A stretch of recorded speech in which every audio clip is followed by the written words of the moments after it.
Hi hello ನಮಸ್ಕಾರ. Just talk YouTube ಚಾನಲ್ಗೆ ಸ್ವಾಗತ. Welcome back my YouTube channel. Bigg Boss ಅಂದ ತಕ್ಷಣ ಎಲ್ರಿಗೂ ಕೂಡ ನೆನಪಾಗೋದು ಸೆಲೆಬ್ರಿಟಿಗಳು ಅಂದ ಚಂದವಾಗಿ ಮೇಕಪ್ ಮಾಡಿಕೊಂಡು ಎಂಟ್ರಿ ಕೊಡ್ತಾರೆ ಬಿಗ್ ಬಾಸ್ ಮನೆಗೆ. ಒಂದು ಡಾನ್ಸ್ ಮೂಲಕ ಆಗಿರಬಹುದು ಅಥವಾ ಹಲವಾರು ಮಾತುಕತೆಗಳ ಮೂಲಕ. ಸುದೀಪ್ ಅವರು ಅವರನ್ನು ಬರಮಾಡ್ಕೊಳ್ಳುವಾಗ ಅವರನ್ನು ತುಂಬ ಹೊಗಳ್ತಾರೆ, ಅಟ್ಟಕ್ಕೇರಿಸ್ತಾರೆ. ಅವರನ್ನು ಕರೆಸಿ ಬಿಗ್ ಬಾಸ್ ವೇದಿಕೆ ಮೇಲೆ ನಿಂತ್ಕೊಂಡು ಸಾಕಷ್ಟು ತಮಾಷೆಯಾಗಿ ಮಾತಾಡಿ ಮುಂದೆ ಆಲ್ ದ ಬೆಸ್ಟ್, ಒಳ್ಳೆಯದಾಗಲಿ ನಿಮಗೆ ಈ ಜರ್ನಿ ಅಂತ ಹೇಳಿ ಕಳಿಸ್ತಾರೆ. ಬಟ್ ಸಾಮಾನ್ಯ ಜನರಿಗೆ ಅಂತಹ ಒಂದು ಗ್ರ್ಯಾಂಡ್ ಎಂಟ್ರಿ ಇಲ್ಲ ಬಿಡಿ, ಹೋಗಲಿ, ಅದು ಬೇಡ. ಬಟ್ ಸಾಮಾನ್ಯ ಜನರು ಅಗ್ನಿ ಪರೀಕ್ಷೆಯನ್ನು ಎದುರಿಸಬೇಕಾಗತ್ತೆ. ಎಂತಹ ಅಗ್ನಿ ಪರೀಕ್ಷೆ ಗೊತ್ತಾ? ಅದೊಂದು ಬಿಗ್ ಬಾಸ್ ಅಂದ ತಕ್ಷಣ ನೆನಪಾಗೋದು ಡ್ರಾಮಾ, ಎಂಟರ್ಟೈನ್ಮೆಂಟ್, ಜಗಳ ಮತ್ತು ಟಾಸ್ಕ್ಗಳು. ಆದರೆ ಇತ್ತೀಚಿನ ಹೊಸ ಸೀಸನ್ ಒಂದನ್ನು ನೀವು ಗಮನಿಸಿದ್ದೀರಾ. ಪ್ರಸಿದ್ಧ ನಟ ನಟಿಯರಿಗೆ ಸಿಗುವ ಬೆಂಬಲಕ್ಕೂ ಬಿಗ್ ಬಾಸ್ ಮನೆಗೆ ಎಂಟ್ರಿ ಕೊಡುವ ಸಾಮಾನ್ಯ ಜನರಿಗೆ ಸಿಗುವ ಟ್ರೀಟ್ಮೆಂಟ್ಗೂ ದೊಡ್ಡ ವ್ಯತ್ಯಾಸ ಕಾಣಿಸ್ತಾ ಇದೆ ಅಲ್ವಾ? ಸಾಮಾನ್ಯ ಜನರಿಗೆ ಪ್ರತಿ ಹಂತದಲ್ಲೂ ಅಗ್ನಿ ಪರೀಕ್ಷೆ ಕೊಡುವುದು, ಅವರನ್ನೇ ಟಾರ್ಗೆಟ್ ಮಾಡುವುದು ಸರಿಯಾ? ಇವತ್ತಿನ ವಿಡಿಯೋದಲ್ಲಿ ಇದರ ಬಗ್ಗೆ ಸ್ಪಷ್ಟವಾಗಿ ಚರ್ಚೆ ಮಾಡೋಣ. ಬನ್ನಿ ಇವತ್ತಿನ ಈ ಒಂದು ಇಂಟ್ರೆಸ್ಟಿಂಗ್ ವಿಡಿಯೋನ ಶುರು ಮಾಡೋಣ. ಮೊದಲನೆಯದಾಗಿ ಬಿಗ್ ಬಾಸ್ ಮನೆಯ ಒಳಗಡೆ ಹೋಗೋದು. ಸಾಮಾನ್ಯ ಜನರು ಬಿಗ್ ಬಾಸ್ ಮನೆಗೆ ಬರುವುದು ಅವರ ಜೀವನದ ದೊಡ್ಡ ಕನಸು ಅಂತಲೇ ಹೇಳ್ಬೋದು. ಅಂತಹ ದೊಡ್ಡ ಕನಸನ್ನು ಹೊತ್ಕೊಂಡು ಅವರಿಗೆ ಮುಂಚಿತವಾಗಿ ಯಾವುದೇ ಪ್ಲ್ಯಾನ್ ಬೇಸ್ ಇರುವುದಿಲ್ಲ, ಕ್ಯಾಮ್ರಾ ಎದುರಿಸಿದ ಅನುಭವವೂ ಕೂಡ ಇರೋದಿಲ್ಲ. ಅಂತಹದ್ರಲ್ಲಿ ಬಿಗ್ ಬಾಸ್ ಪ್ಲ್ಯಾಟ್ಫಾರ್ಮ್ಗೆ ಬರಬೇಕಪ್ಪ ಅನ್ನೋ ಒಂದಿಷ್ಟು ಮಹತ್ವಾಕಾಂಕ್ಷೆಗಳನ್ನು ಇಟ್ಕೊಂಡು ಬಿಗ್ ಬಾಸ್ಗೆ ಬಂದಿದ್ದಾರೆ. ಬಟ್ ಅವರು ಬಿಗ್ ಬಾಸ್ ಮನೆಗೆ ಹೋಗುವ ಮುಂಚೆ ಒಂದು ದೊಡ್ಡ ಅಗ್ನಿ ಪರೀಕ್ಷೆಯನ್ನು ಎದುರಿಸಬೇಕಾಗಿದೆ. ನೀವೆಲ್ಲರೂ ಕೂಡ ನೋಡಿದ್ದೀರಾ. ಅದಕ್ಕೂ ಕೂಡ ಜಡ್ಜಸ್ ಇದ್ದಾರೆ. ವಿನಯ್ ಗೌಡ ಅವರಿರಬಹುದು, ಸಂಗೀತ ಶೃಂಗೇರಿ ಅವರಿರಬಹುದು, ಹಾಗೆ ಶ್ರುತಿ ಅವರು, ಹಾಗೆಯೇ ಚಂದನ್ ಶೆಟ್ಟಿ ಅವರು ಕೂಡ ಈ ಒಂದು ಅಗ್ನಿ ಪರೀಕ್ಷೆಗೆ ಜಡ್ಜಸ್ ಆಗಿ ಬಂದಿದ್ದಾರೆ. ವಿಷಯ ಇಷ್ಟೇ, ಬಿಗ್ ಬಾಸ್ ಮನೆ ಒಳಗಡೆ ಹೋಗೋಕ್ಕೆ ನಿಮಗೇನು ಅರ್ಹತೆ ಇದೆ ಅನ್ನೋದನ್ನು ಪ್ರೂವ್ ಮಾಡ್ಕೊಳ್ಬೇಕು. ಸಾಮಾನ್ಯ ಜನರು ಮಾತ್ರ ಪ್ರೂವ್ ಮಾಡಿಕೊಂಡು ಬಿಗ್ ಬಾಸ್ ಮನೆ ಒಳಗಡೆ ಹೋಗಬೇಕು, ಆಯಿತಾ? ಬಿಗ್ ಬಾಸ್ ಮನೆಗೆ ಹೋಗುವ ಮುನ್ನ ಅವರು ಬಿಗ್ ಬಾಸ್ ಮನೆಗೆ ಹೋಗಿ ಅವರ ಶಕ್ತಿ ಪ್ರದರ್ಶನ ಮಾಡುವ ಹಾಗಿಲ್ಲ. ನೀವೆಲ್ಲರೂ ಕೂಡ ಬಿಗ್ ಬಾಸ್ ಸ್ಪರ್ಧಿಗಳನ್ನು ನೋಡಿದಿರಿ. ಈ ಹಿಂದೆಯೂ ಕೂಡ ಅರ್ಹತೆಯೇ ಇಲ್ಲದೆ ಇರೋ ಒಂದಿಷ್ಟು ಜನ ಹೋಗಿದ್ದಾರೆ. ಬಿಗ್ ಬಾಸ್ ಗೆಲ್ಲುವ ಅವಶ್ಯಕತೆ ಇಲ್ಲದವರು ಸಹಿತ ಬಿಗ್ ಬಾಸ್ಗೆ ಹೋಗಿರೋದನ್ನು ನೀವು ನೋಡಿದ್ದೀರ.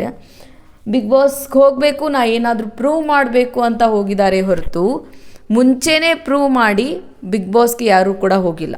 ಬಿಗ್ ಬಾಸ್ ಮನೆಯಲ್ಲಿ ಹಲವಾರು ಟಾಸ್ಕ್ಗಳನ್ನು ಕೊಟ್ಟಿರ್ತಾರೆ. ಅವುಗಳನ್ನು ಅವರು ಮಾಡುವ ಮನಸ್ಸಿದ್ರೆ ಮಾಡ್ತಾರೆ, ಇಲ್ಲ ಆ ಟಾಸ್ಕನ್ನು ಕೆಡಿಸಿ ಆ ಒಂದು ಟಾಸ್ಕನ್ನು ರದ್ದು ಮಾಡಿ ಎಷ್ಟೋ ಟೈಮ್ ಸ್ಪೆಂಡ್ ಮಾಡಿರೋದನ್ನು ನಾವು ನೋಡಿದ್ವಿ. ಬಟ್ ಈ ಸಾರಿ ಹಾಗಲ್ಲ. ಬಿಗ್ ಬಾಸ್ಗೆ ಒಳಗಡೆ ಹೋಗಬೇಕು ಅಂದರೆ ಜಡ್ಜಸ್ ಏನಿದಾರಲ್ವ 4 ಜನ, ಅವ್ರು ಹೇಳಿರೋ ಕೆಲಸಗಳನ್ನು ಮಾಡಲೇಬೇಕು. ಏನಪ್ಪ ಕೆಲಸಗಳು? ನೀವೆಲ್ಲರೂ ಕೂಡ ಪ್ರೋಮೋದಲ್ಲಿ, ಅಡ್ವರ್ಟೈಸ್ಮೆಂಟ್ಗಳಲ್ಲಿ ನೋಡಿದ್ದೀರಾ. ತಲೆ ಬೋಳಿಸ್ಕೊ ಅಂದರೆ ತಲೆ ಬೋಳಿಸ್ಕೋಬೇಕು. ಗಿನ್ನಿಸ್ ರೆಕಾರ್ಡ್ ಮಾಡಿರುವಂತಹ ಒಂದು ಡಾಟಾ ಹರಿದು ಹಾಕು ಅಂತ ಹೇಳಿದ್ರೆ ಅದನ್ನು ಹರಿದು ಹಾಕಬೇಕು. ಅವ್ರು ಏನೇ ಹೇಳಿದರೂ ಸಹಿತ ಅವರು ಇಲ್ಲ ಅಂದೇ ಮಾಡಬೇಕು. ಇದು ಬಿಗ್ ಬಾಸ್ನ ಅಗ್ನಿ ಪರೀಕ್ಷೆಯ ಅಥವಾ ಈ ಸಾಮಾನ್ಯ ಜಡ್ಜಸ್ಗಳ ಅಗ್ನಿ ಪರೀಕ್ಷೆಯ ಅಥವಾ ಎಂಟರ್ಟೈನ್ಮೆಂಟ್ ತೊಗೊಳ್ತಾ ಇದ್ದೀರಾ ಅನ್ನೋದು ಇದು ಯಾರಿಗೂ ಕೂಡ ಗೊತ್ತಾಗದಿರುವಂತಹ ವಿಷಯ ಅಂತಲೇ ಹೇಳ್ಬೋದು. ಅಂದರೆ ಈ ಒಂದು ಥೀಮನ್ನು ನೋಡೋದಾದರೆ ನಮ್ಗೆ ಹೇಗೆ ಅನಿಸುತ್ತೆ ಅಂದರೆ, ಈಗ ಒಬ್ಬ ಮನುಷ್ಯ ನಾನು ಹೋಗ್ತಾ ಇದ್ದೀನಿ ಬಿಗ್ ಬಾಸ್ಗೆ, ನನಗೆ ಎಲ್ಲವೂ ಕೂಡ ಸೆಕೆಂಡ್ರಿ. ನಾನೇನೇ ಸಾಧನೆ ಮಾಡಿರಲಿ, ಸಾಮಾನ್ಯ ಜನನೂ ಕೂಡ ಸಾಧನೆ ಮಾಡಿರ್ತಾರ್ರಿ, ಅದೇನೇ ಸಾಧನೆ ಮಾಡಿರಲಿ, ಅದೆಂತಹದ್ದೇ ದೊಡ್ಡ ಮಟ್ಟಕ್ಕೆ ನಾನು ಒಂದು ಡಿಗ್ರಿಯನ್ನು ತೊಗೊಂಡಿರಲಿ, ಪದವಿಯನ್ನು ತೊಗೊಂಡಿರಲಿ, ಅದೆಲ್ಲವೂ ಕೂಡ ನೀನಿವಾಗ ಹರಿದಾಕು, ಅದು ನನ್ನ ಸೆಕೆಂಡ್ರಿ. ಬಿಗ್ ಬಾಸೇ ಮೊದಲು ನನಗೆ, ಅದಕ್ಕೆ ಅಷ್ಟು ನಾನು ಮಾನ್ಯತೆ ಕೊಡ್ತಾ ಇದ್ದೀನಿ. ಅಂದರೆ ಸಾಮಾನ್ಯ ಜನರಿಗೆ ಅವರದ್ದೇ ಆದ ಲೈಫ್ ಇರಲ್ವ, ಅವರದ್ದೇ ಆದ ಜನ ಇರಲ್ವ. ಈಗ ಒಬ್ಬರು ಅವರ ಹೇರ್ಸ್ನ ತುಂಬ ಇಷ್ಟಪಡ್ತಿರ್ತಾರೆ, ಒಬ್ಬರು ಅವ್ರಿಗೆ ಆ ಹೇರ್ಸಿಂದನೇ ಒಂದಿಷ್ಟು ಅವ್ರಿಗೆ ಪ್ರಮೋಷನ್ ಮಾಡ್ತಾ ಇರ್ಬೋದು, ಯೂಟ್ಯೂಬ್ ಮೂಲಕ ಏನೋ ಒಂದು ಮಾಡ್ತಾ ಇರ್ತಾರೆ.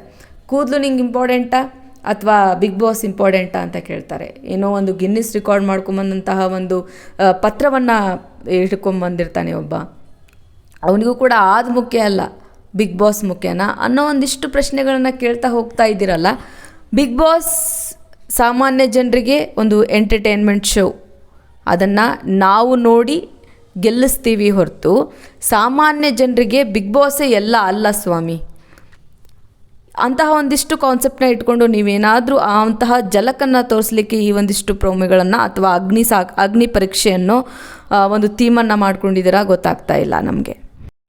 ನಾವು ಒಪ್ಕೊಳ್ತೀನಿ, ಬಿಗ್ ಬಾಸ್ ಅನ್ನೋದು ಒಂದು ರಿಯಾಲಿಟಿ ಶೋ. ಅಲ್ಲಿ ಯಾರಿಗೂ ಉಚಿತವಾಗಿ ಪ್ರಶಸ್ತಿ ಸಿಗಲ್ಲ ಅಥವಾ ಪ್ರವೇಶ ಸಿಗಲ್ಲ. ಒಂದು ಏನಾದರೂ ಸಾಧನೆ ಮಾಡಿರಬೇಕು ಅಥವಾ ಸಿನಿಮಾ ಮಾಡಿರಬೇಕು, ಸೀರಿಯಲ್ ಮಾಡಿರಬೇಕು, ಏನೋ ಒಂದು ಕೆಟ್ಟ ಕೆಲಸವನ್ನು ಅಥವಾ ಮಾಡಲಿ, ಏನೋ ಮಾಡಿ ಗಾಸಿಪ್ ಆಗಿರಬೇಕು, ಅಂತಹ ಜನರಿಗೆ ಬಿಗ್ ಬಾಸ್ ಕರೆಸ್ತೀರ. ಎಸ್, ಅಫ್ಕೋರ್ಸ್ ಒಪ್ಕೊಳ್ಳೋಣ ಆ ಮಾತನ್ನು. ಬಟ್ ನೀವಲ್ಲಿ ಮೊದಲನೇದಾಗಿ ಹೇಳಿರೋದು ಸಾಮಾನ್ಯ ಜನರಿಗೆ ಅಂತ ನೀವು ಘೋಷಣೆ ಮಾಡಿದ್ದೀರ. ಸಾಮಾನ್ಯ ಜನರಿ ಅವರು ನಿಮ್ಮ ಬಿಗ್ ಬಾಸ್ ಶೋನ ನೋಡಿದ್ದಾರೆ. ಅವರು ನೀವು ಅಷ್ಟು ನಮ್ಮ ಬಿಗ್ ಬಾಸ್ ಶೋ ಅಷ್ಟು ಇಂಪಾರ್ಟೆಂಟ್ ಎಲ್ರಿಗೂ ಅಂತ ಈಗೇನು ನೀವು ಅಗ್ನಿ ಪರೀಕ್ಷೆಯಲ್ಲಿ ತೋರಿಸ್ತಾ ಇದ್ದೀರಾ, ಅಂತಹ ಒಂದು ಬಿಗ್ ಬಾಸ್ ಶೋನ ನೋಡಿ ಗೆಲ್ಲಿಸ್ತಿದ್ದಾರೆ ಅವರು. ಅಂತಹ ಸಾಧನೆ ಬೇಡವಾ? ಸಾಕಾಗಲ್ವಾ ಒಂದು ಸಾಧನೆ? ಸಾಮಾನ್ಯ ಜನರಿಗೆ ಅಂತ ನೀವು ಏನು ಘೋಷಣೆ ಮಾಡಿದ್ದೀರಾ ಅಂತ ಸಾಮಾನ್ಯ ಜನರು ಬಂದಿದ್ದಾರೆ. ಅವರನ್ನು ನೀವು ಯಾರು ಬೇಕು ಅವರನ್ನು ಸೆಲೆಕ್ಟ್ ಮಾಡ್ಕೊಳ್ಳಿ, ಅಥವಾ ಯಾರು ಒಂದಿಷ್ಟು ನಿಮಗೆ ವಿಡಿಯೋಸ್ಗಳನ್ನು ಮಾಡಿ ಕಳಿಸಿದಾರಲ್ಲ, ಆ ವಿಡಿಯೋಸಲ್ಲಿ ನಿಮ್ಗೆ ಇಂಟ್ರೆಸ್ಟಿಂಗ್ ಆದಂತಹ ವ್ಯಕ್ತಿಯನ್ನು ತೆಗೆದುಕೊಳ್ಳಿ. ಅದನ್ನು ಬಿಟ್ಟು ನೀವು ಕೊಟ್ಟಂತಹ ಪರೀಕ್ಷೆನ ಬಿಗ್ ಬಾಸ್ ಶೋನಲ್ಲಿ ಟಾಸ್ಕ್ ಮೂಲಕ ಅವರು ಗೆಲ್ತಾರೆ. ಅದನ್ನು ಬಿಟ್ಟು ಒಳಗಡೆ ಹೋಗೋಕ್ಕೆ ಒಂದು ಅಗ್ನಿ ಪರೀಕ್ಷೆಯನ್ನು ಕೊಟ್ಟಿದ್ದೀರಲ್ಲ, ಅದು ಒಂದಿಷ್ಟು ಜನಕ್ಕೆ ಅನ್ನೋ ಬದಲು ಯಾರಿಗೂ ಕೂಡ ಆ ಒಂದು ಥೀಮ್ ಇಷ್ಟ ಆಗಿಲ್ಲ. ಇದು ಹೆಂಗೆ ಅನಿಸ್ಬಿಡುತ್ತೆ ಅಂತ ಅಂದರೆ, TRP ಮತ್ತು ಡ್ರಾಮಾಗೋಸ್ಕರ ಸಾಮಾನ್ಯ ಜನರ ಭಾವನೆಗಳ ಜೊತೆ ಅತಿಯಾಗಿ ಆಟ ಆಡುವುದು ಅಥವಾ ಅವರನ್ನು ಕೀಳಾಗಿ ಬಿಂಬಿಸುವುದು ಖಂಡಿತವಾಗಿಯೂ ತಪ್ಪು. ಪ್ರತಿಯೊಬ್ಬ ಸ್ಪರ್ಧಿಗೂ ಸಾಮಾನ್ಯ ಗೌರವ ಬೇಕೇ ಬೇಕು.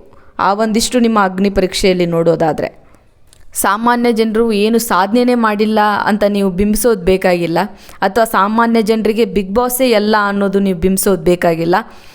ನಿಮ್ಮ ಶೋನ ಉತ್ತುಂಗಕ್ಕೆ ಏರಿಸಿ, ನಿಮ್ಮ TRPಯನ್ನು ಹೆಚ್ಚು ಮಾಡಿ, ನಿಮ್ಮ ಯಾವುದೇ ಒಂದು ಟಾಸ್ಕ್ ಇರಲಿ, ಯಾವುದೇ ಒಂದು ಜಗಳ ಇರಲಿ, ಅದನ್ನು ಕೂತ್ಕೊಂಡು ನೋಡಿ ನಿಮ್ಮ ಬಿಗ್ ಬಾಸ್ನ ಗೆಲ್ಲಿಸಿದ್ದೀವಿ. ಬಿಗ್ ಬಾಸ್ನ ಸಾಮಾನ್ಯ ಜನರು ಆ ಒಂದು ಸಾಧನೆಗೆ ನೀವು ಬಿಗ್ ಬಾಸ್ ಮನೆಗೆ ಒಳಗಡೆ ತಗೊಳ್ತಾ ಇದ್ದರೆ ಸಾಮಾನ್ಯ ಜನರನ್ನು ಪ್ಲೀಸ್ ಅವರ ಒಂದಿಷ್ಟು ವಿಡಿಯೋ ಆಗಿರ್ಬೋದು ಅವನ್ನೆಲ್ಲ ನೋಡಿ ರೆಕಗ್ನೈಸ್ ಮಾಡಿ ತೆಗೆದುಕೊಳ್ಳಿ. ಇಂಥ ಅಗ್ನಿ ಪರೀಕ್ಷೆ ಬೇಡ ಅಂತ ನನಗನ್ಸುತ್ತೆ.